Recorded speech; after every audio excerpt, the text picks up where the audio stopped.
This is a waste of time. Now, the All Progressive Congress, APC, and the Independent National Electoral Commission, INEC, on Monday submitted that the petition filed by the Labour Party presidential candidate Peter Obi before the election tribunal lacks merit. APC and the commission charged the election tribunal to dismiss Peter Obi's petition, adding that it is a waste of time. You are about to hear what is about to happen soon. Do not forget that the countdown to Bola Ahmed Tinubu's swearing in is right at the corner. People are already counting it. There are people who are saying no, it will not be sworn in, while there are people who believe in Bola Ahmed Tinubu. Was Peter Obi's mandate stolen? Well, there have been a lot of analysts who have spoken. There have been so much talked about on the quota system, the position of the law and the percentage system. What really happened? How was it done? Was there manipulation or not?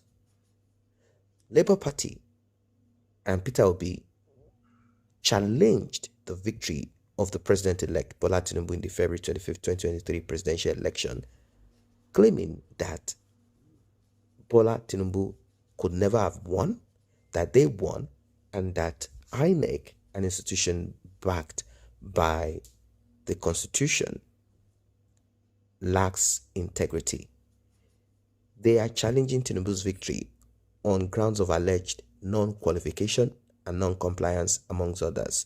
Now, the case of non-qualification has been talked about by Femi Falana, where it said that the Constitution, unless you don't understand the law, he said the Constitution, in the case of Atiku and the federal government, where he brought Nigerians back to when Obasanjo tried to block Atiku from becoming president.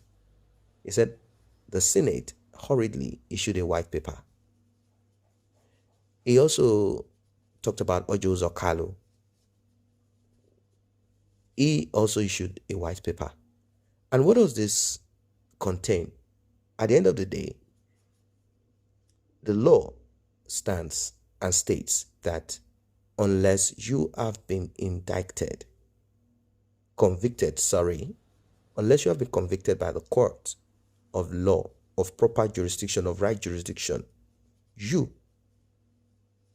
can apply in whatever capacity, either Senate, presidential, whatever, you can apply. That's what the law says right now.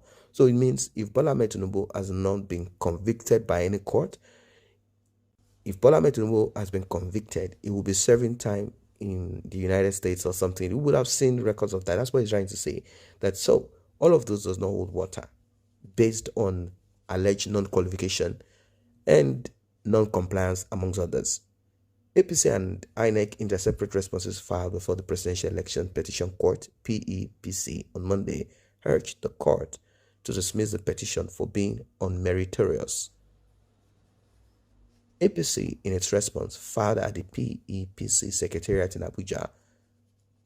A member of the party legal team, led by Lateef Fagbemi, faulted the petition on many grounds. Among APC grounds for challenging the competence of the petition are that Peter Obi was not a valid member of the Labour Party at the time of the election, and that the exclusion of Atiku Abubakar and his party as a party to the petition, amongst others. On Obi's claim to being a member of the Labour Party, the APC argued that he was a member of the People's Democratic Party, PDP, until May 24th, 2022, when he was screened as the party presidential aspirant in April 2023. The APC stated that Peter Obi's participation in PDP screening exercise and was cleared to contest the presidential election as an aspirant is a no-no. The first petitioner, Peter Obi, purportedly resigned his membership of People's Democratic Party on 24th May 2022 to purportedly join the second petitioner, Labour Party, on 27th May 2022. The second petitioner conducted his presidential primary on 30th May 2022, which purportedly produced the first petitioner as its candidate, which time contravened Section 77, subsection 3 of the Electoral Act for him to contest the primary election as member of the second petitioner. The first petitioner was not a member of the second petitioner as at the time of his alleged sponsorship. Whereas by the mandatory provisions of Section 77, subsection 1, 2, and 3 of the Electoral Act 2022, a political party shall maintain a register and shall make such register available to the Independent National Electoral Commission, INEC, not later than 30 days before the date fixed for the party primaries, congresses, and convention. All the presidential candidates of the People's Democratic Party were screened on 29th April 2022, an exercise in which the first petitioner, Peter Obi, herein participated and was cleared to contest while being a member of the party. Now, all of these are simply, lacunas, holes that is being dug in each other's case, and that is what lawyers do. They seek for, ways of drawing out certain, holes, lacuna, and they bring all of this to fore. They bring it out for you to see, and they present this to the court, to the judge, and they hope that the interpretation of the law and the judge will look into it and say, oh, it is true, Peter Obi does not have the right to contest under the flagship of Labour Party because at that time he was still a member of PDP, and this and that, if it will hold water or not. Now, we know that arguments are, the arguments are all over the place. Peter Obi said publicly that he's just only, contesting the process, Bola Ahmed Tinubu, and that process could be, is he qualified? Does he have this and that? Did he comply to the rules and regulation? Did he do this and that? And that's the same thing they're also doing. We are going to be in a circle. It is the same circle that Atiku also got into, trying to unseat Buhari. People are saying, well, at the end of the day, this could become the same. Peter will be going to the court for 8 years, coming back again like Atiku Abubakar.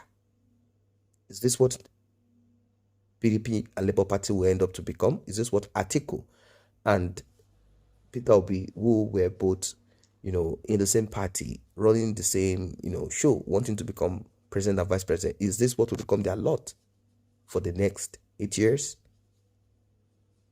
Is this what's going to happen? That's just it. Now, they went on to say that the APC, on the non-inclusion of Atiku, wondered why Peter Obi and his party excluded the PDP and his candidate from their petition, having admitted that the PDP candidate came second in the election. It added that it would amount to a breach of Atiku's right to a fair hearing should the court grant Peter Obi relief to declare him the winner and avoid Atiku votes without hearing him. INEC argued that, as against the claim by Obi and his party, it conducted the election in full compliance with relevant laws and challenges the petitioners to prove the contrary. This is a never-ending circle. This is a never-ending circle, and somehow we are beginning to see that social media is divided. There are people who are saying Peter Obi is too desperate to be, and he will end up becoming a ruler, and he's a bad loser. And people are responding saying, yes, he's a bad person, he's too desperate to take power. Some are even saying, well, yes, he's desperate to take back Nigeria from evil hijackers, drug traffickers, criminals, and he wants a good country. It has now become tribal. Let us be sincere. If you look at the comments and you see names, apart from people using, secret or trying to kind of appear anonymous, apart from that, people trying to go incognito, the comments have now become, tribal. That's just the truth. You find people from the southeast of Nigeria, 100% in support of Peter Obi.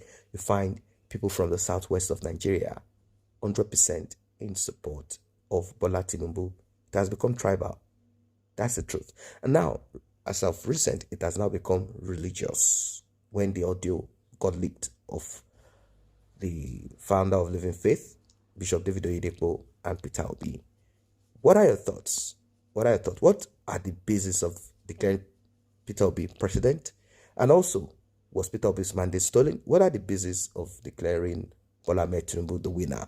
All of these are what people want to know. What are your thoughts? Drop it in the comment section. Like, share this video, subscribe to this channel.